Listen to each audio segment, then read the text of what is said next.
You know that feeling, right? That little pit in your stomach when you check your investments and see one of them is, well, down? It just feels like you did something wrong. But what if I told you that feeling, that little bit of red on the screen is actually hiding a really powerful secret? A secret that wealthy investors use all the time. Seriously, what if those little investment boo-boos weren't a mistake at all? What if they were a secret superpower you could unlock?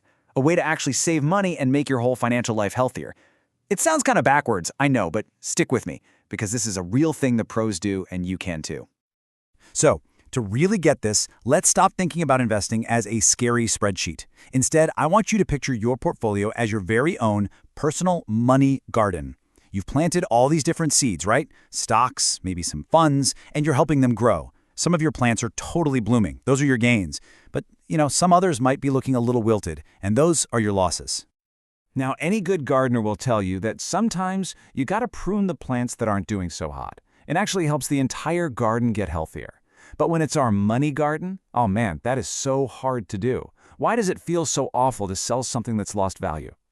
Well, there's actually some real science behind why it feels so bad. You see, as long as that loss is just a number on your screen, it's what they call a paper loss. It doesn't feel totally 100% real yet. But the second you hit that sell button, boom, it becomes a realized loss. You've made it official, and all the research shows that simple act feels way, way more painful. This is a perfect example of something called loss aversion.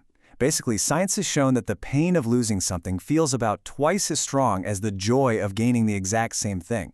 Think about it. Finding a $20 bill feels nice, right? But losing 20 bucks? It can totally ruin your whole day. And that's why we hang on to our losing investments for way too long, just hoping they'll turn around. Okay, but what if we could completely change how we think about that painful pruning process? What if it wasn't admitting you made a mistake, but was actually a super clever gardening move? This, my friends, is where we get to the good stuff, the secret to turning those wilted weeds into magic fertilizer for your entire garden. The strategy is called tax loss harvesting, and it is literally what it sounds like. You are intentionally selling an investment at a loss to, well, harvest that loss. Then you get to take that loss and use it to cancel out the taxes you would have owed on your winners. That is the whole game changer. The loss isn't just a bummer anymore. It has a valuable job to do. It's a tool. All right, so you're probably thinking, how do I actually do this? How do I give my money garden this amazing makeover? Well, the best part is it's way more straightforward than you think. Let's break it down. It really just comes down to 3 little steps. First, you look through your garden and find a wilted plant, an investment that's down. Step 2, you prune it, you sell it. That makes the loss official for tax purposes. And then, step 3, you take that loss, your brand new magic fertilizer, and you use it to wipe out an equal amount of your gains. And that means you pay less in taxes. Simple as that. Let's look at a super quick example. Say you've got $5,000 in gains from your winning plans. Normally, you'd owe taxes on that whole amount. But wait, you've also got another investment that's down by $2,000. So you harvest that loss, and you get to subtract it from your gains. Now you only owe taxes on $3,000. You literally just saved real money by being smart about selling a loser. How cool is that? Now there is one really important rule you got to know. It's called the wash sale rule. Just think of it as the government's no take-backsies rule. They just want to make sure you're not selling a stock and then immediately buying it back just to get a tax break. So you have to wait 30 days, either before or after you sell, to buy back that exact same investment or something super similar. It's just a little waiting period, no big deal.